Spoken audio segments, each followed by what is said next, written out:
রাত বাজে প্রায় 12টা। এই রাত 12টা বাজেও পোস্তগোলা ব্রিজের উপরে দেখেন অটো রিক্সা।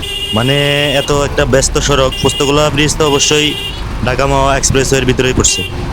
এখানে কি অটো রিক্সা চলার কোনো অনুমতি আছে কিনা? রাতে এই যে 12টা বাজে পোস্তগোলা ব্রিজের উপরে যে অটো রিক্সা চলে, এগুলো দেখার মতো কেউ নাই আসলে। কত ব্যস্ত একটা রাস্তা, এর ভিতরে যদি এই অটো রিক্সা চলে তাহলে কি অস্তিত্ব থাকে? ওই যে বাম পাশে একটা দেখেন। তো এগুলো নিয়ন্ত্রণ করার কেউ নাই আসলে। বিশেষ করে 5ই আগস্টের পরে হাইকোর্ট, জজ কোর্ট, সুপ্রিম কোর্ট, সংসদ ভবন, এয়ারপোর্ট, এমন কোনো জায়গা নাই যেখানে অটো রিক্সা না গেছে। এখন এই অটো রিক্সা অবাধে সব জায়গায় চলে। কেন আগে এগুলো কিভাবে নিয়ন্ত্রণ করছে ভাই? এখন কেন পারতেছে না? অটো রিক্সা চলবে, সেগুলা লোকাল রোডে চলবে, লোকাল রোড যেগুলো গ্রামের রাস্তা বা লোকাল গলি অলিগলিতে চলবে। অটো রিক্সা হাইওয়েতে, এমনকি এক্সপ্রেসওয়েতে কিভাবে চলে ভাই?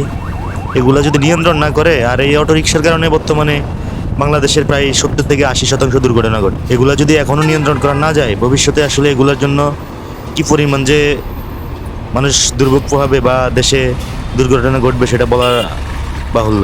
প্রশাসনের দৃষ্টি আকর্ষণ করছি, আপনারা দ্রুত এগুলা নিয়ন্ত্রণ করুন। এগুলা নিয়ন্ত্রণ না করলে অদূর ভবিষ্যতে আপনারা এগুলা নিয়ন্ত্রণ করতে পারবেন না।